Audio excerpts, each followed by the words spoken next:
Hello class 8। देखिए बेटा, metal and non metal हम डिस्कस कर रहे थे। मेटल और नॉन मेटल का रिएक्शन हम लोग एसिड तक देख लिए थे, मतलब यहाँ तक हमने डिस्कस कर लिया था कि कब कहाँ क्या कैसे कैसे होता है। Now will discuss reaction of the metal and non metal with the basis. Reaction with basis, acid और बेस क्या होते हैं? नॉर्मली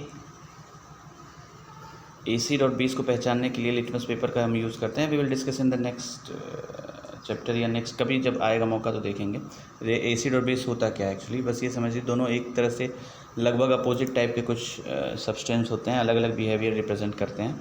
जैसे लिटमस पेपर, हाँ नॉर्मल पहचानने के लिए खट्टा होता है एसिड, और बेसिस थोड़े से कड़वे होते हैं, ठीक है ना। तो ऐसे नॉर्मली ऐसे लोग पहचानते हैं, लेकिन ये तो बस ऐसे कहने मतलब पहचानने के लिए वो भी सही है, लेकिन नॉर्मली केमिकली प्रूव नहीं कर सकते कि हर कड़वा सब्सटेंस जो है मतलब बेसी होगा या हर खट्टा सब्सटेंस जो है एसिडिक होगा। उसके लिए अलग अलग और भी फीचर्स हैं जो हमें देखने पड़ते हैं। नॉर्मली हम ये बोलते हैं खट्टा और कड़वा, ठीक है ना। एक्टिव रिएक्शन विद बेसिस किसके? मेटल और नॉन मेटल के। एक्टिविटी 4.7 से देखना शुरू करते हैं। To be demonstrated by the teacher during the preparation. Okay ठीक है, ये सब ठीक है। देखिए करना क्या है, fresh solution of sodium hydroxide NaOH का in a test tube by the dissolving 3-4 pellets of it in 5 ml of water. 3-4 pellet sodium hydroxide के 5 ml पानी में डुबो के इसका एक सोल्यूशन बना लेना है। Drop a piece of aluminium foil into it. इसमें एक एल्यूमिनियम फॉयल डाल देना, सॉरी एल्यूमिनियम, ये तो आयरन है। एल्यूमिनियम फॉयल मतलब Al डाल देना है, ठीक है ना। सोडियम हाइड्रोक्साइड का सोल्यूशन बनाना है, उसमें एल्यूमिनियम डाल देना है। Sodium hydroxide is a base, you have to know. Sodium hydroxide is a base and ये एल्यूमिनियम जो हम डाल रहे हैं foil in it is a metal. तो यहाँ मेटल का रिएक्शन हम देखने जा रहे हैं किसके साथ? बेस के साथ। Bring a burning match stick near the mouth of the test tube. जलती हुई माचिस की तीली लेके आएंगे। जैसे ये टेस्ट ट्यूब है, इसमें सोडियम हाइड्रोक्साइड 2 से 3 पिलेट और 5 ml पानी डाल के यहाँ सोल्यूशन बना लिया आपने। इसमें आपने डाल दिया क्या? एल्यूमिनियम। फिर ये सोल्यूशन जो है, और फिर जब ये रिएक्शन कर रहा है उसी समय जलती हुई माचिस की तीली यहाँ लेके आएंगे इसके माउथ के ऊपर। तो क्या होगा देखिए, और the test tube observe carefully. देखिए वही हाइड्रोजन गैस ही निकलेगी मेरे ख्याल। हाँ देखिए, what does the pop sound indicate. वहाँ भी पॉप साउंड जैसे पिछले वाली एक्टिविटी में हुआ था, यहाँ भी होगा। As before the pop sound indicate the presence of the hydrogen gas. Metals react with sodium hydroxide to produce hydrogen gas. यहाँ से कंक्लूजन ये निकल गया कि जो मेटल होते हैं सोडियम हाइड्रोक्साइड से रिएक्ट करके क्या निकालते हैं? Hydrogen gas. और मेटल्स मेटल्स में यहाँ हमने क्या यूज़ किया? मेटल में एल्यूमिनियम, ठीक है ना। Reactions of non metals with bases are complex. जैसा मेटल का हम लोग पता चल गया हाइड्रोजन निकलता है, नॉन मेटल का रिएक्शन बेसिस आर थोड़ा कॉम्प्लेक्स है। That's why we will not discuss, या डिस्कस करते हैं, ठीक है। अब देखिए नॉन मेटल का तो क्या है? बेसिस के साथ रिएक्शन कॉम्प्लेक्स है, तो इसको अभी देखने की आवश्यकता नहीं है, बाद में कभी देखेंगे जबकि कहीं ज़रूरत पड़ेगी। बस इतना समझना कि मेटल अगर बेस के साथ रिएक्ट करेगा तो क्या बनेगा? हाइड्रोजन गैस निकलेगी। अब देखिए अगला रिएक्शन का नेम है डिस्प्लेसमेंट रिएक्शन। डिस्प्लेसमेंट रिएक्शन, अब देखिए इसको डिस्कस करने से पहले मैं एक छोटा सा एग्जांपल आपको दे रहा हूँ, वहाँ से आपको ज़्यादा क्लियरिटी आएगी। डिस्प्लेसमेंट रिएक्शन कुछ इस टाइप का होगा। देखिए जैसे मान लीजिए कॉपर है और जिंक सल्फेट है। डिस्प्लेस करने का मतलब होता है कोई आए और मतलब सेम नेचर वाले को डिस्प्लेस कर दे। तो देखिए इसमें कॉपर मेटल है और इसमें जिंक मेटल है। सल्फेट तो एक आयन है, ठीक है, आयन ये भी है, लेकिन मेटल ये हाँ ये है, यहाँ है। तो डिस्प्लेसमेंट रिएक्शन में होता क्या है कि एक सेम नेचर का यहाँ मेटल इस सेम नेचर वाले मेटल को डिस्प्लेस कर देता है। और बना क्या लेता है? जब कॉपर डिस्प्लेस करेगा, इसको डिस्प्लेस करने का मतलब इसको हटा के खुद इसकी जगह आ जाना। जब ये हटेगा तो जिंक की जगह कॉपर आ जाएगा, तो प्रोडक्ट में क्या आ जाएगा? कॉपर सल्फेट हो जाएगा। ये सल्फेट तो रहेगा ही रहेगा, लेकिन जिंक की जगह कॉपर आ जाएगा। और प्लस यहाँ से जब जिंक निकलेगा तो जिंक अलग हो जाएगा। तो ये डिस्प्लेसमेंट हुआ। कॉपर अकेला था, वो सल्फेट के साथ ऐड हो गया, कॉपर सल्फेट बना लिया और जिंक को निकाल बाहर किया उसने, ठीक है। तो डिस्प्लेसमेंट इसको कहेंगे नॉर्मली, अभी देखिए होगा भी आगे। लेकिन हर मेटल को डिस्प्लेस नहीं करता। ध्यान में रखने वाली चीज़ ये है कि सारे मेटल एक दूसरे को डिस्प्लेस नहीं करते। अब इसमें भी मैं एक चीज़ आपको बता दे रहा हूँ, देखिए ये वाला मेटल जो अकेला होगा, अगर इस वाले मेटल से मतलब जो एनायन के साथ प्रेजेंट रहेगा से ज़्यादा स्ट्रॉन्ग होगा, ज़्यादा रिएक्टिव होगा, तभी इसको डिस्प्लेस कर पाएगा। भाई मजबूत होगा तभी तो इसको यहाँ से तोड़ के अलग करके अपने खुद ऐड हो पाएगा। तो ये ध्यान में रखना है कि जो डिस्प्लेस कर रहा है वो स्ट्रॉन्ग या मोर रिएक्टिव होना चाहिए with respect to this, okay, ये ध्यान में होना चाहिए। अब देखिए आगे आप शुरू करते हैं कि डिस्प्लेसमेंट ट्रिक। अब आसानी से आपको समझ में आएगा, अब आपको आसानी से समझ में आएगा, ठीक है। देखिए displacement reaction, recall the activity of the reaction copper sulphate and iron, मतलब CuSO4 प्लस कॉपर सल्फेट, ये हो गया फार्मूला, और आयरन का Fe।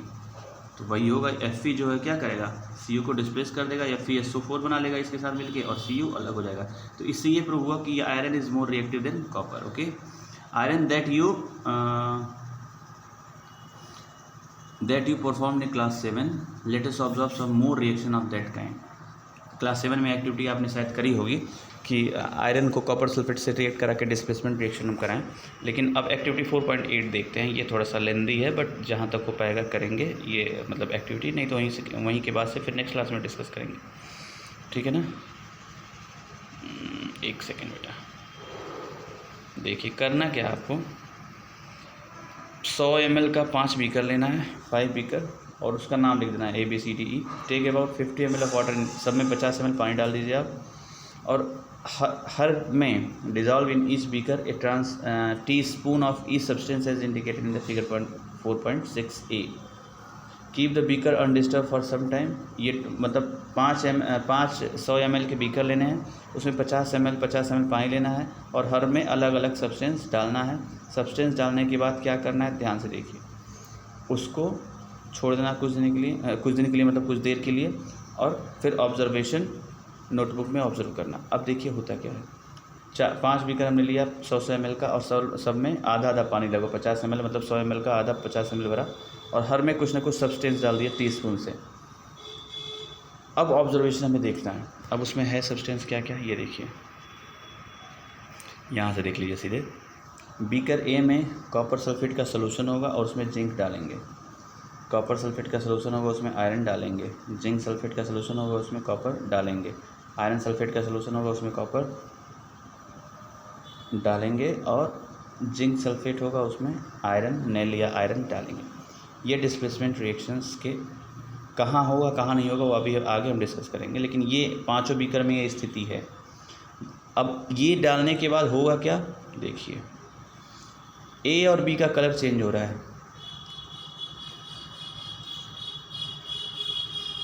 ठीक है ना, और CDE में चेंज नहीं हो रहा। इससे ये कंक्लूजन निकल रहा है, कंक्लूजन आगे ही पढ़ेंगे हम। मतलब ये डिस्प्लेसमेंट रिएक्शन कराने का प्रयास किया गया, इन दोनों में ए और बी में कलर चेंज हुआ है, देखिए आप, CDE में कोई चेंज नहीं हुआ है। इससे कंक्लूजन क्या निकला, और ABCDE में है क्या क्या डाला, क्या क्या गया है, ये चीज़ें डाली गई हैं ये। तो अब ऑब्जर्वेशन हमें करना है कि यहाँ तो भाई पांचों हमने सब्सटेंस डाला, लेकिन डालने के बाद रिएक्शन क्या हुआ ये देखिए आगे, ऐसा कुछ। तो ए बी और बी में तो चेंजेस दिख रहे हैं, लेकिन CDE एज सच है, CDE एज सच है। तो आगे क्या होगा, क्या क्या कंक्लूजन हम इससे निकालेंगे, ये देखिए आगे देखते हैं।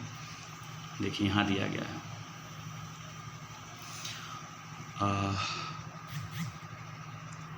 एक सेकेंड, ये स्पेस मेमोरी वाला कुछ प्रॉब्लम कर रहा है, स्पेस एक्चुअली कम हो गया। चलिए ठीक है, देखते हैं। ऑब्जर्व क्या करेंगे, what changes do you observe in the various beakers, you have read that one metal displaces another metal from its compounds in aqueous solution. Aqueous solution में जब कंपाउंड होगा, जैसे यहाँ देखिए पहला वाला ही एग्जांपल देखते हैं हम, कॉपर सल्फेट का एक्वस सोल्यूशन होगा, और उसमें जब जिंक डालेंगे तो जिंक डिस्प्लेस करेगा किसको, कॉपर को, और जिंक सल्फेट बना लेगा इस SO4 के साथ, जिंक सल्फेट और कॉपर, मतलब कॉपर सल्फेट एक्वस सोल्यूशन होगा, वाटर के साथ मिक्स होगा, ये कहने का मतलब। देखिए तो what changes do you observe in the various beakers, you have read that metal displaces another metal from its compound in aqueous solution. Aqueous solution मैंने बता दिया। इन beaker A zinc replaces copper, वही मैं अभी डिस्कस कर रहा था, from copper sulphate, मतलब यहाँ कॉपर हटा के जिंक ऐड हो जाएगा। That is why the blue colour of copper sulphate disappears and A powdery red mass of copper is deposited at the bottom of the beaker. ठीक है, इसीलिए colour change हुआ है ए वाले केस में। देखिए पहले यहाँ ब्लू था, ब्लू कलर का पूरा सोल्यूशन था, लेकिन जैसे ही वो डाला गया कॉपर का इस तरह से कुछ मास जो है नीचे प्रेसिपिटेट टाइप का बन जाएगा। तो यहाँ डिस्प्लेसमेंट रिएक्शन ये हो रहा है, इससे ये प्रूव हो रहा है। Powdery red mass of copper is deposited at the bottom of the beaker. The reaction can be represented as follows. Reaction कैसे होगा ये देखिए, मैंने डिस्कस किया है। हालांकि देखिए कॉपर सल्फेट होगा ब्लू कलर का, वहाँ ऊपर हमने देखा था, उसमें जिंक हम जब डालेंगे तो जिंक सल्फेट बन जाएगा, कलरलेस। वो भी जिंक सल्फेट कलरलेस होगा। कलरलेस इसलिए होगा क्योंकि रेड मास जो बन रहा है वो नीचे इसका बन रहा है, कॉपर का। ठीक है ना, समझ में आई बात। इस कॉपर सल्फेट में से कॉपर हटा के जिंक जुट गया तो जिंक सल्फेट बन गया, और कॉपर अलग नीचे बैठ जाएगा जो प्रेसिपिटेट बना हुआ है, और जिंक सल्फेट का सोल्यूशन कैसा हो जाएगा, कलरलेस हो जाएगा। कहने का मतलब ये हुआ, इस रिएक्शन को ऊपर से समझ लीजिए आप। देखिए पहला वाला ही बता रहा हूँ, ये कॉपर सल्फेट है, इसमें जिंक डाला गया, पहले ये ब्लू था दिख रहा है आपको, जिंक जैसे ही डाला गया तो जिंक सल्फेट बन गया, ये वाला पोर्शन, मतलब ये ऊपर जो कलर बिना कलर के दिख रहा है आपको। तो जिंक सल्फेट ये जो बनेगा ये क्या होगा, कलरलेस होगा। ये क्या होगा, ये कलरलेस होगा। और जो ये नीचे आपको दिख रहा है कुछ कुछ, ये कॉपर जम गया है और रेड प्रेसिपिटेट वही है, तो यही दिखाया गया वहाँ। जिंक सल्फेट ये है, सॉरी कॉपर सल्फेट ये है, जिंक उसमें ऐड किया गया है, तो जिंक सल्फेट कलरलेस बन गया और रेड प्रेसिपिटेट इसका बन गया, और ये तो ब्लू कलर का होता ही है। ये रिएक्शन यही शो कर रहा है नीचे वाला, देखिए ध्यान से। देखो ये कॉपर सल्फेट ब्लू, जिंक डाला गया, कॉपर जिंक सल्फेट कलरलेस, और कॉपर नीचे बैठ गया। You can say next class में डिस्कस करेंगे। कोई डाउट है तो you can ask directly. Thank you.